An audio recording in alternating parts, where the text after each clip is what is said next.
Hello friends, welcome to VISHNU IAS. My name is Prithvidhar Reddy. So today we are going to discuss the key for economy portion of yesterday's prelims examination. So let us discuss what kind of questions that have been given and the answers, the probable answers for those questions.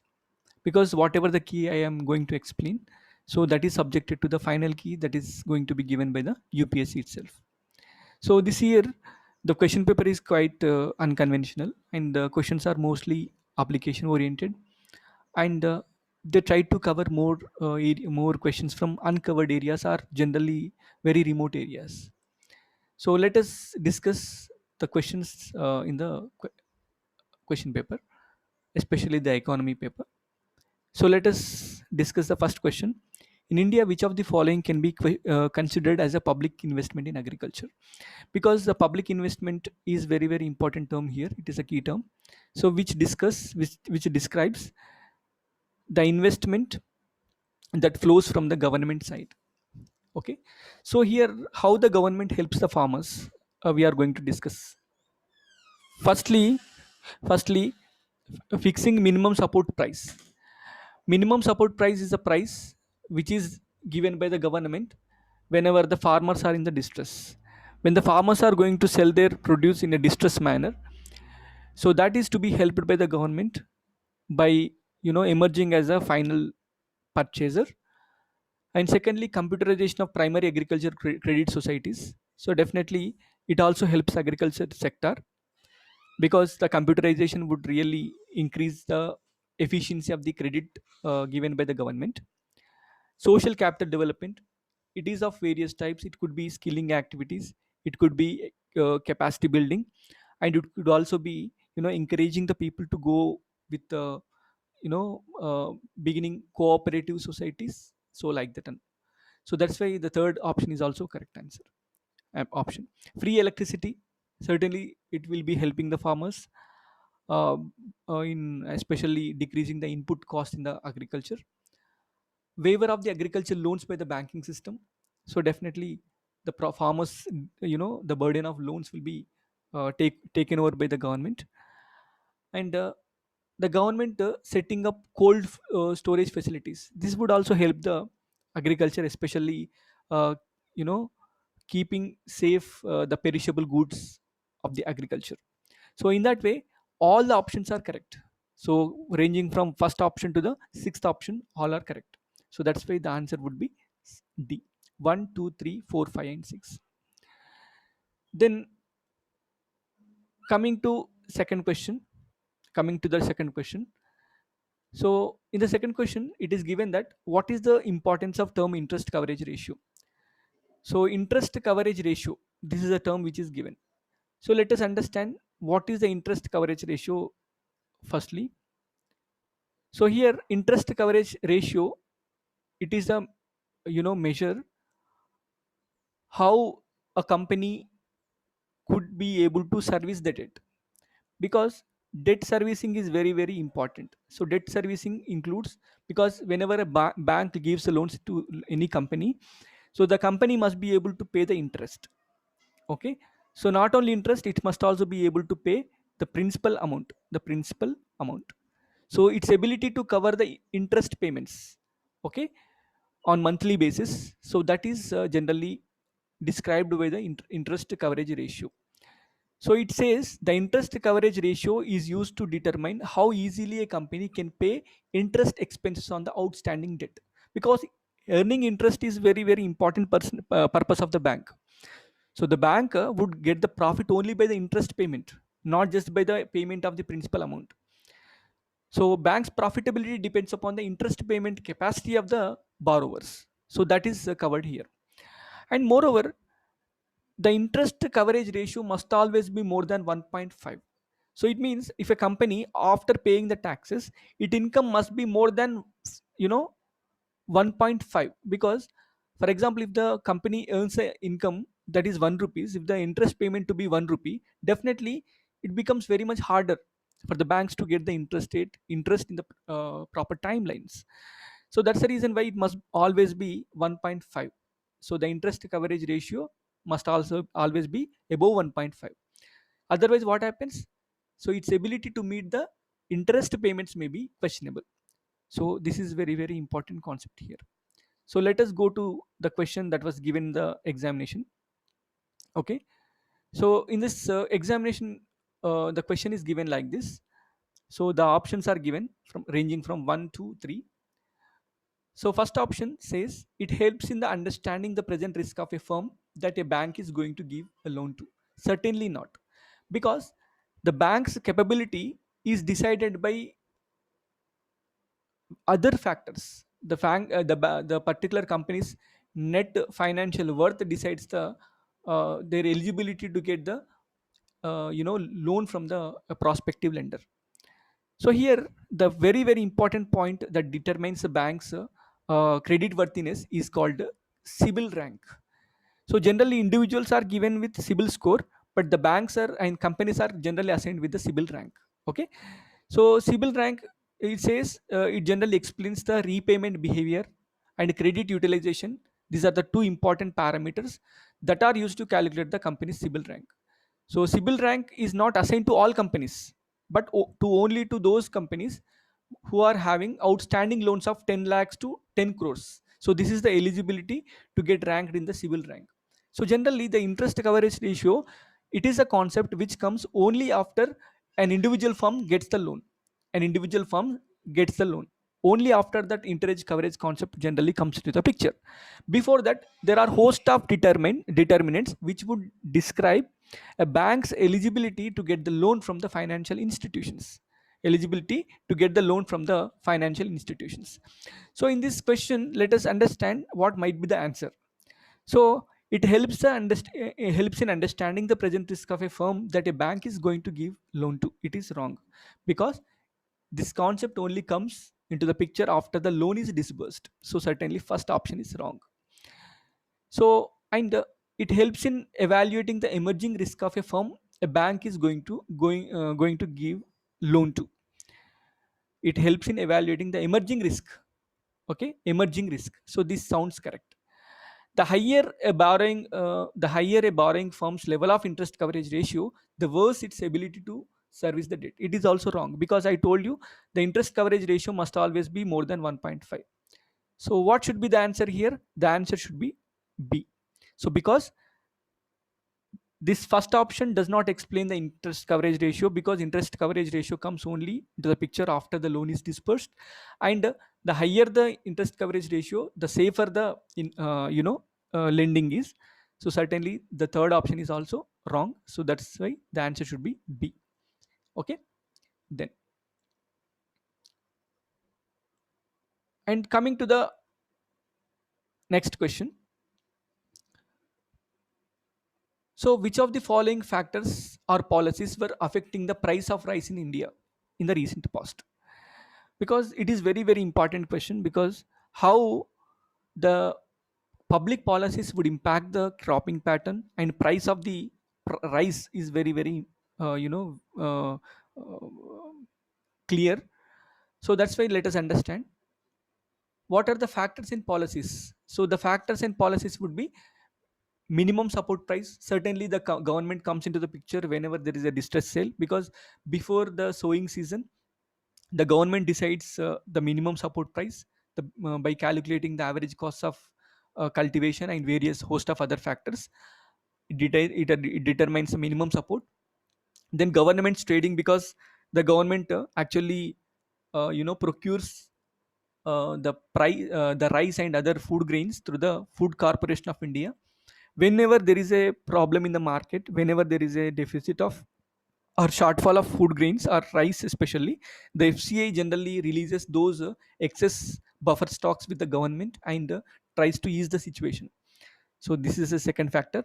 And third one is government stockpiling, because the government has various responsibilities of giving subsidized food distribution, okay, food grains to the people in the name of targeted public distribution system. So for that reason the government has to stockpile, or has to have a reserve of food grains. So it is called government stockpiling. And fourthly, consumer subsidies. Definitely the consumer subsidies are generally made in the name of public distribution system or in the name of National Food Security Act.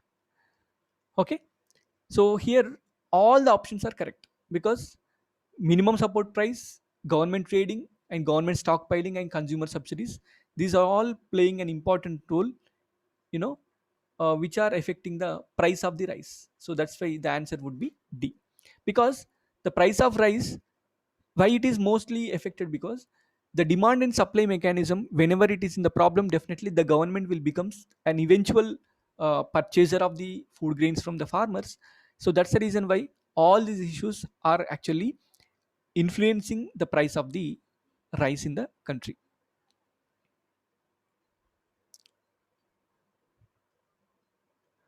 So this is what minimum support price, how the minimum support price is actually maintained in India.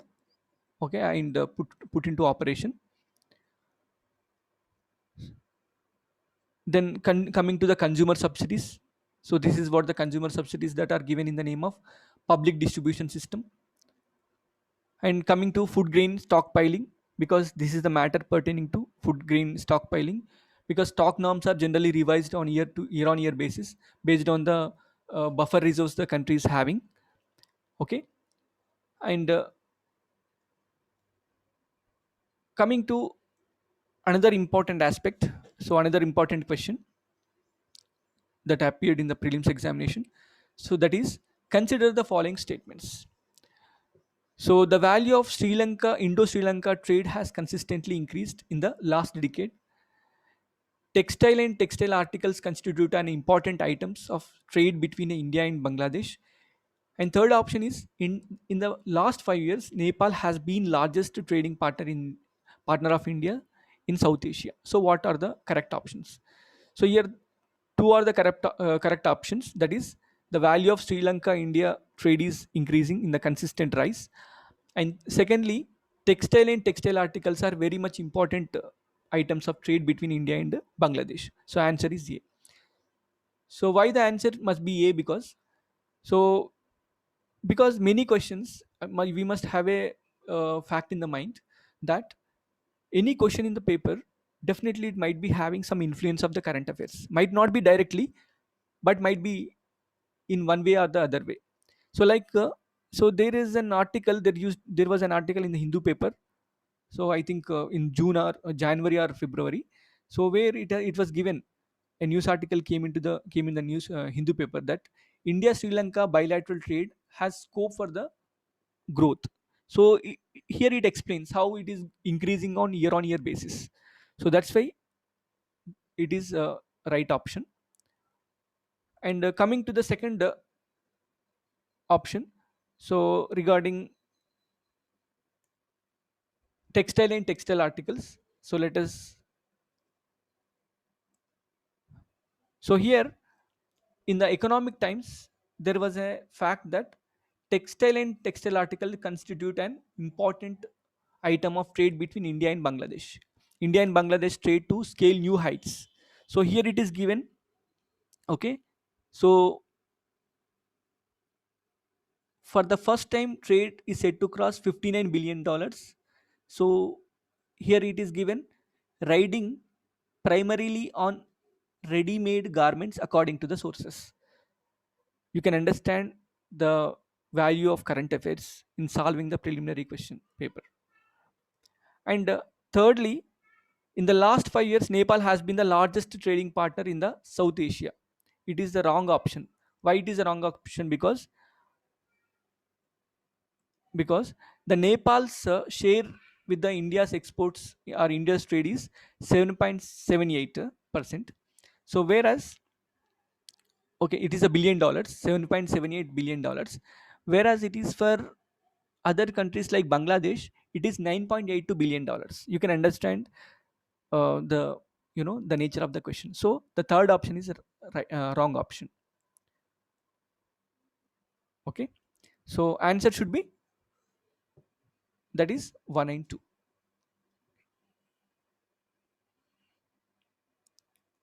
So moving on to the next question. So under the Kisan credit card scheme, short term credit support is given to farmers and for which of the following purpose. So what is the purpose behind giving the Kisan credit card? So I shall tell you an important site for your preliminary examination, that is called Vikaspedia. So that is a site developed by the government of India itself. It is the e-governance initiative which gives an important information regarding the government schemes.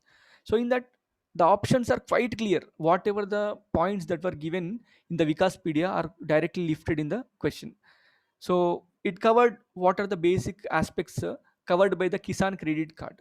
So this scheme aims at providing adequate and timely credit for the comprehensive credit requirements of the farmers under the single window for the cultivation and other needs of the farmers. So what are those covered here? Post harvest expenses, that is given in the question. Consumption requirements for the farmers households, you must understand even the consumption requirements must be covered by the government credit sources and bank credit sources. And thirdly, working capital required for floriculture horticulture, not only floriculture horticulture, for the farm assets activities and allied to agriculture like dairy, animals, inland fishery, all these aspects are covered. So it is very much easy to identify the answers here. What must be the answers? You can easily guess. So those include, so working capital, okay, and post harvest expenses, okay, and not only that, consumption requirements of the farm household. So the purchase of combined harvesters, these are not covered under the this particular Kisan credit card scheme. So the answer would be 1 and 3. Okay. So then moving on to the next question.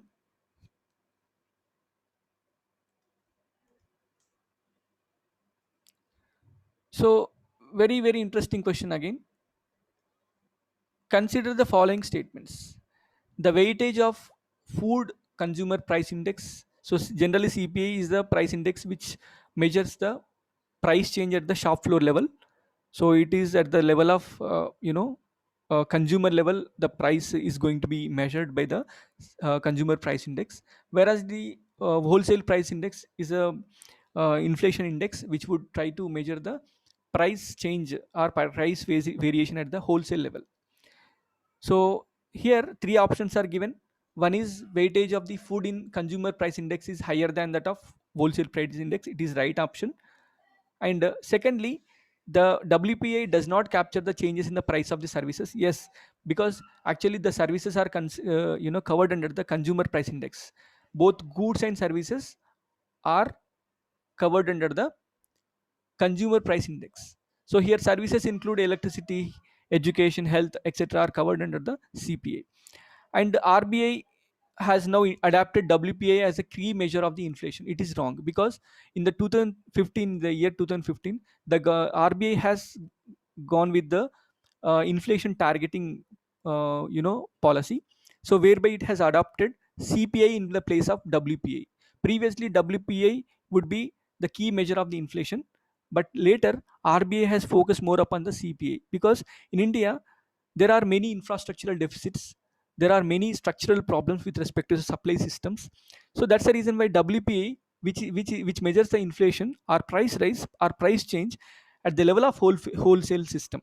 So the wholesale prices does not reflect at the ground level prices or shop level prices. The shop level prices are quite different from the wholesale prices. That's the reason why in the name of inflation targeting, the RBI has adopted CPI in the place of WPI. So that's the reason why the option must be 1 and 2. Okay. Let us see a few more important facts regarding this particular question.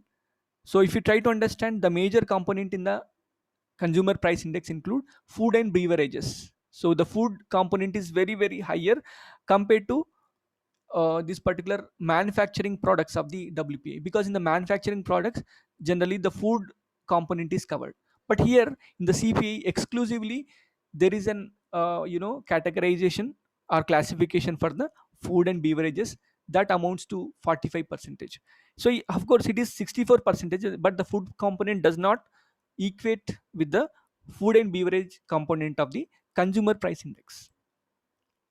So let us move on to the next question. So here it is clearly given WPI inflation jumps to 7 months high in December. skyrocketing food prices in both CPA and WPA. So in this question, exactly the question inputs are actually given. So sometimes the examiner tries to lift the exact phrase from the newspaper article also. That's why we must be very much keen while we are going through a newspaper. Okay, then let us move on to the next question. So question number 39. So I'm discussing the key for set C. Okay, please remember this set C. So question number 39 says, consider the following statements. So it says, in the case of all cereals, pulses, and oil seeds, the procurement at minimum support prices is unlimited in any state of India, state or UT of India. So this is exactly wrong option, because the reason is this: the minimum support price is not completely absolute. It is not unconditional. The minimum support price comes only with respect to properly graded or any whatever the food grains that are actually satisfying the parameters of quality, then only the government comes into the picture with the minimum support price. And secondly, the government is the last purchaser. It is not the purchaser of first instance.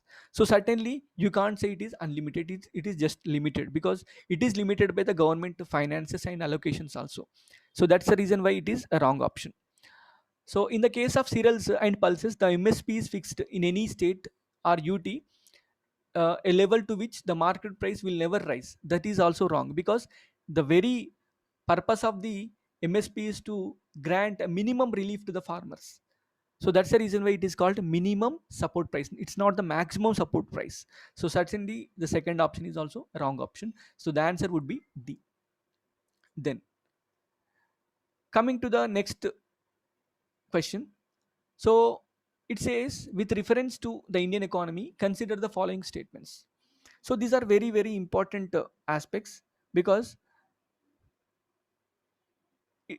these will explain how the money market will be functioning in India. So first one, commercial paper. So it is a short term or unsecured promissory note. And secondly, certificate of deposit. Thirdly, call money. Fourthly, zero coupon bonds. Let us understand these concepts little elaborately, so that we can easily identify the answer. So coming to the commercial paper and certificate of deposit. First of all, what is the commercial paper? Oh, sorry. What is the certificate of deposit? The certificate of deposit is an agreement between the depositor and the bank, where predetermined amount of the money is fixed for a specific time. So it is regulated by the Reserve Bank of India. So Reserve Bank of India will be regulating this, and it is issued by the Federal Deposit Insurance Corporation and regulated by the RBI.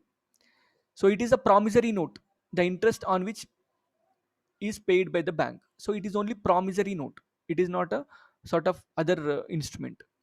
It will be promising how much in what duration that the bank is going to pay you. So this is what the certificate of deposit. And coming to next concept. So what is the commercial paper? So commercial paper is also called CP. So it is a short-term debt instrument issued by the companies to raise the money or funds, generally for a period of 1 year. So this covers a period of 1 year, and it is unsecured money market instrument. So here in this it is given, commercial paper is a short-term unsecured promissory note. Yes, it is unsecured money market instrument. So this is the right option. And secondly, so we already discussed what is a certificate of deposit. It is a long-term instrument issued by the RBI. It is not actually long-term instrument. It is very, very short-term instrument. So that's why it is a wrong option.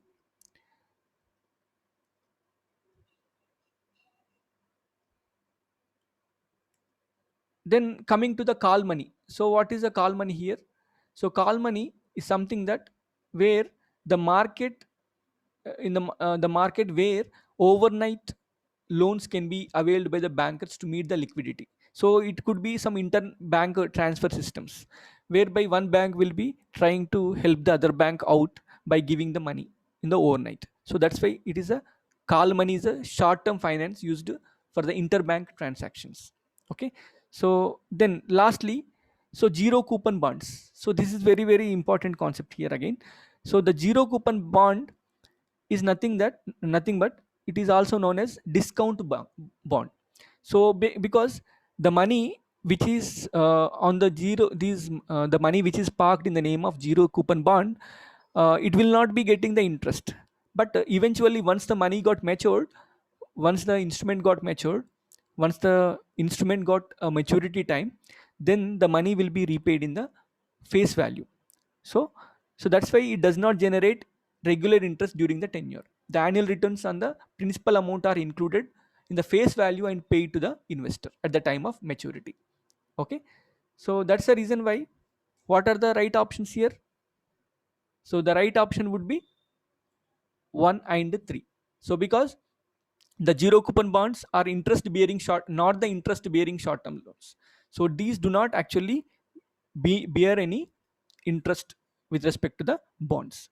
And secondly, call money is a short term, but certificate of department deposits also not the short long term, but it is also short term. So that's the reason why both 2 and 4 options are incorrect.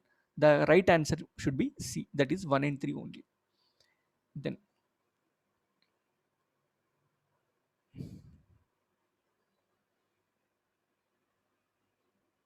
so let us understand this question again. So with reference to foreign direct investment, which one of the following considered the major characteristic? So basically, very very important aspect, because we face very very big problem of balance of payment crisis, and otherwise if we do not get the foreign direct investments, because we always run through the trade deficits, because the value of the goods that we are importing is more than the value of goods that we are exporting. Definitely there will be a high chance of trade deficit. So in order to balance the trade deficit, we have to get the loans, we have to get the investments. So investments will come in the name of foreign direct investments. They will bring the dollars in order to balance the payments. So of course their intention is not to balance the payments, because of their arrival it will balance the payments in India.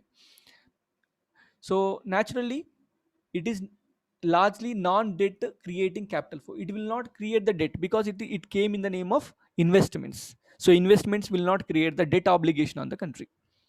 So it is not regarding debt servicing. It is the investment made by the foreign institutional investors. It is also not correct. And it is the investment through which capital instruments essentially in a listed company. It is also not correct. The answer should be B. So why this question came in the examination? Because you must understand, in the recent times India had attracted a good amount of foreign direct investments in the years from 2004 to till the current year.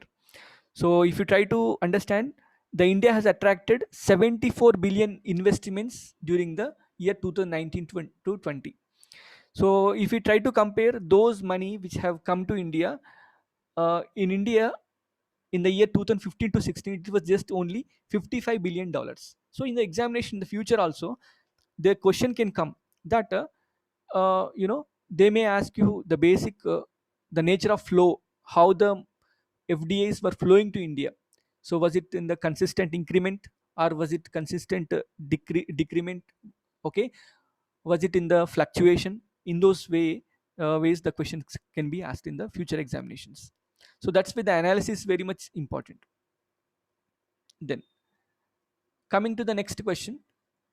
So next question says, with reference to the international trade of India at present, which of the following statements are correct?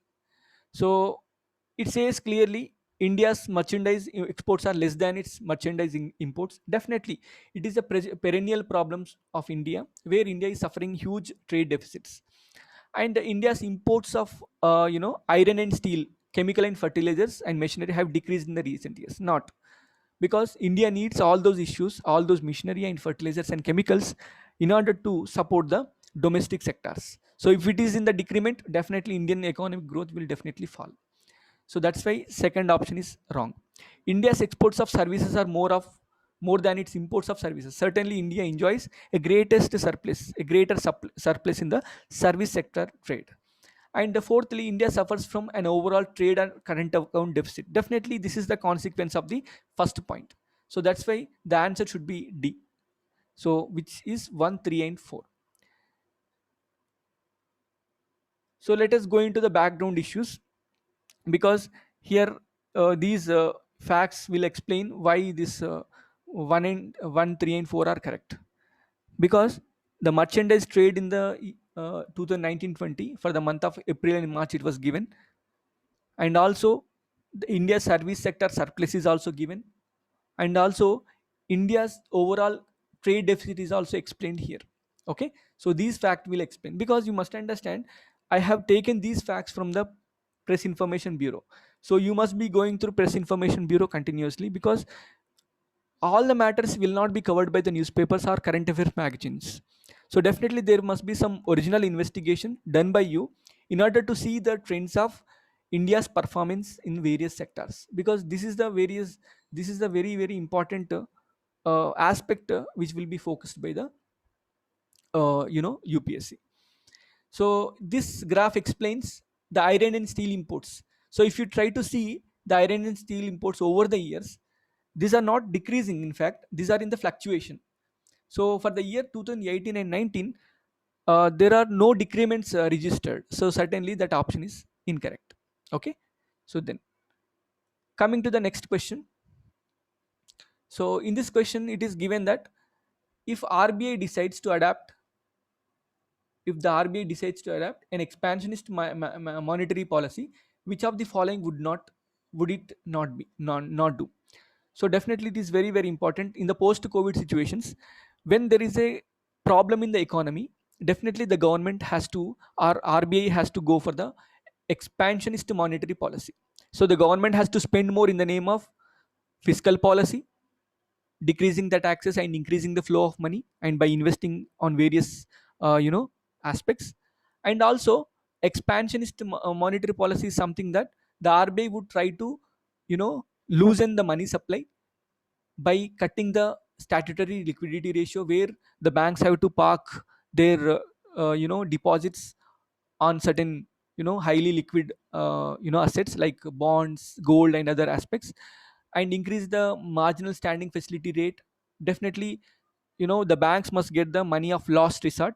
So if the money of last resort is charging lesser interest rates, no, definitely the banks will be encouraged to get the money from other banks, so at the least cost. So definitely the second option is incorrect, because it will not help the expansion of the money or increasing the supply of the money in the market. And thirdly, curb the bank rates and repo rates. So definitely repo rates and bank rates will definitely decrease the burden of money in the name of borrowing that generally flows from the RBI to banks. So that's the reason why the answers, the right options would be 1 and 3. The answer should be C. So you must understand the marginal standing facility rate, if it is increasing, no, definitely the cost of lending for the banks would definitely rise. So if the cost of lending is on the rise, definitely banks will be discouraged to take the money from the other banks. So marginal standing facility, so it must be lesser. So answer should be C. Then coming to the next question. So with reference to Indian economy after 1991, okay, so there was a greater policy change for the government, a transformational shift by adopting liberalization, privatization, and globalization. So what are the basic consequences? Okay, so that was tested in this question. So first one, worker productivity increased in the urban areas while it decreased in the rural areas. Actually, you must understand worker productivity was increased in the urban areas. There is no dispute in that. But whether it has decreased in the rural areas, certainly no, because in the rural areas the people who are dependent on agriculture and other primitive activities are continuously decreasing. They are instead migrating to the urban areas. So that's why you can't say the work productivity is lesser in the rural areas. You can't say that. So certainly the first option is incorrect. The percentage of share of rural areas in the workforce steadily increased. So the percentage of share of rural areas in the workforce, it is also incorrect, because there is a decrement in the dependence on the agriculture in the rural areas. Okay, so and third option, in the rural areas, the growth of non-farm economy got increased. Certainly, there is an constant increasing in the non-farm economy in the name of food processing industries and other aspects, and the growth rate in the rural employment decreased. So this is also right option. So the answer should be B. Okay. So let us see some basic background issue. So what happened in the post-reform period? There is a gradual decline in the agriculture sector's contribution in the Indian economy. So the gradual decline also coupled with the gradual decrease in the dependence on the agriculture in the rural areas. So so initially the agriculture share in the Indian economy was 29% before 1991. Later on, it just reduced to merely 15% of the GDP. And moreover, very important fact, the service sector has taken the lead role in propelling the economy. So the IT sector has been the torch bearer, and which constitute almost all 53 percentage of the Indian economy. Okay, so that's the reason why you can see clearly say, of course, the work productivity in the urban areas got increased, but you can't say the work productivity in the rural areas got decreased. You can't say that. So answer should be 3 and 4. Then moving on to the next question. So in India, the term public key infrastructure is used in the context of. So it is a direct question. It is about the digital security infrastructure. Okay, so it is called public key infrastructure. So coming to the basic you know information regarding the public key infrastructure, these are a set of rules, policies, and hardware, software, and the procedures needed to create, manage, distribute the usage, storage, and revoke the digital certificates and manage the public key encryption. So this is considered to be public key infrastructure. So it is a set of various things. Okay, then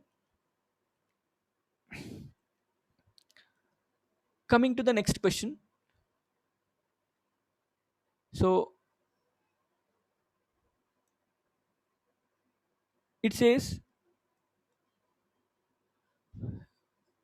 if you withdraw 1 lakh in cash from your deposit account, generally demand deposit accounts include checks. Okay, you would withdraw money using checks, and demand deposits through DDs, and also through your ATM card. Okay, so you would be withdrawing the money from the bank. So in this demand deposit account, you will be charged very much least interest rates coming to term deposit and fixed deposits. And the question is this: if you withdraw 1 lakh in cash from your demand deposit account at your bank, the immediate effect of immediate effect on aggregate money supply in the economy will be. So what happens if you withdraw this particular 1 lakh rupees cash from your demand deposit account? So the answer is very controversial. Some say that the answer is it leaves unchanged. Some say that answer is to reduce by 1 lakh. Some say that answer is to increase it by 1 lakh. But actually, the in the economic depression, during the times of depression, economic depression, what happens? The people will lose the confidence on the financial system, and they continuously try to withdraw the money from the banks. So what happens at that point of time? No, in the previous times, the liquidity got decreased, and so so in that context, the answer can be chosen, and so it will reduce it by 1 lakh. Okay, so in that way it is answer A. But it is a matter of very controversy, because some say that it will leave unchanged, because when you have withdrawn the money from the banks or ATMs, so from the demand deposit account, so definitely the money flow, whatever, generally if the money is in the banking system, is also money flow. The banks, the money which is available withdraw the money itself, is also part of the money flow. So definitely if you have withdrawn the money from the bank, definitely it will not impact the financial system. So that's why some say it is to leave it unchanged. Okay, so the answer is between A and D. Okay, so our doubt will be clarified once the UPSC releases the key. Then Yeah, next question. Gold tranche. Gold tranche. So that is called reverse reserve tranche. So it refers to. So there are four options given regarding World Bank, a loan system in the World Bank, or one of the operations of the central bank, a credit system granted by the WTO to its members, a credit system granted by the IMF to its members. The answer should be D, because every country has to give their own quota of contributions to the IMF. Certainly, some money must be given in the name of gold or other, valuable currencies. So at least 25% of their quota must be given in the form of gold. So that's why it is called gold tranche. Okay, so the answer is D. Then, coming to the next question, consider the following statements. So it is given in terms of short term credit delivery to the agriculture sector. District central cooperative banks deliver more credit in comparison to the commercial banks and regional rural banks. And the second one is, one of the most important functions of the DCCBs to provide the funds to primary agriculture credit societies. Basically, you will be having a three-tiered, banking system as far as the cooperatives is concerned. So, state cooperative bank, district central cooperative bank, and primary agriculture credit societies. So, generally, SCBs will be giving funds to DCCBs. DCCBs will be in turn giving the funds to PSEs. So that's why the second option is correct. But as far as the contribution of DCCBs to the overall agricultural lending is concerned, or credit is concerned, it is incorrect, because generally only 5 to 10% of the credit needs, the short term credit needs of the agricultural sector is satisfied by the DCCBs. Okay, in comparison with the other aspects of lending system in the country, whereas scheduled commercial banks will be giving their contribution in the tune of 16 percentage. So these statistics are based on the RBI's report. So that's why the answer is B.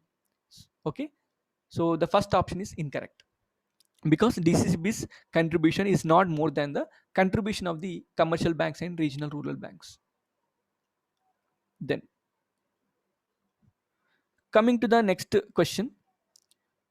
So it says, in the context of the Indian economy, non financial debt includes which of the following? Non financial debt. So, anything, if you try to understand what is a non financial debt, so this is the basic explanation regarding the non financial debt. So, non financial debt is nothing but, generally, what is debt? Debt means debts are contractual obligations to repay monetary loans, often with the related interest expenses. So, whereas non-financial debt includes industrial or commercial loans, treasury bills, or credit card balances. They share most of these same characteristics with the financial debt, except the issuers are non-financial. These are not the regular banks to finance the money, but generally they will be getting the loans for the commercial purpose, industrial purpose, treasury bills, and credit card balances. Generally, the banking system, if they are giving any loan, definitely they will ask the collateral. Here the collateral will not be involved. Basically, the dispersal mechanism is different from the regular commercial banks. Okay, and so let us understand the options here. So what are given? So here, first option, housing loans owned by the households. So that is the right option, because it fits into the definition of non-financial lending. Non-financial debt, amounts outstanding on the credit cards, it is also covered. Treasury bills, so the government which raises the money from the market in the name of treasury bills through the RBI's mediation. So answer should be D. So 1, 2, and 3. Then, so coming to the next question.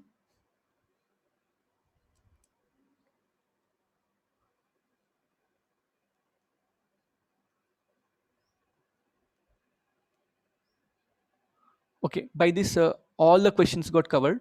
So 17. Okay, no, some questions are left over. Okay, next question. That is trims.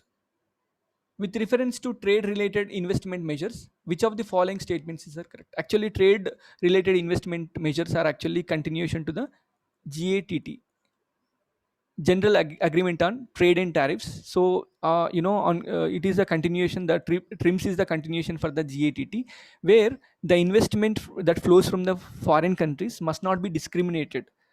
So like the domestic content with respect to various industries, okay, and the investment that comes from the other countries, that must not be discriminated by the policies of the domestic government. So here the quantitative restrictions on the import by the foreign investors are prohibited. Actually, this is the right option, because there must not be any restrictions as far as the quantity of uh, sorry, it is not regarding the imports, it is regarding the investments, okay. And they apply to the investment measures related to the trade in both goods and services. Yes, it covers both goods and services. They are not concerned with the regulation of the foreign investment. Actually, this is also a question of considerable debate. So actually, it says the imports should be covered in the name of there must not be localization of domestic content, because for example, India tries to safeguard its solar industry from the US solar imports and Chinese solar imports. There is a controversy, because India is violating the trims. Okay, so there is a American complaint over this. So that's why option one appears to correct. Secondly, they apply to the investment measures related to trade in both goods and services. It is absolutely right option. There is no debate in this or controversy in this. But as far as the third option is concerned, they are not concerned with the regulation of the foreign investments. So actually, of course, they are not concerned, because regulation is not at all be permissible by the domestic governments, because if there is a regulation, definitely the investing country will be losing. So WTO's major purpose is to ease the doing of business across the nations. There must not be any barriers across the countries as far as the investment in the countries are concerned, as well as the trade is concerned. So that's why the answer is between B and sorry, 1 and 2. So A and B. Okay. So some say it is B only, some say it is both A and 2. Okay. So my vote is for A, not B. Okay.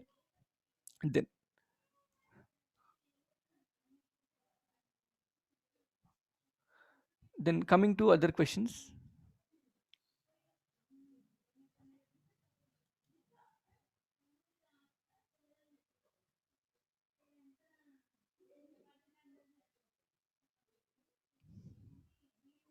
Okay, almost all we have covered all the questions. Okay. So thank you so much for having a patient listening. So let us meet in the next video. Okay. So if you have any doubts, please put in the query box. Okay. Thank you. Thank you very much.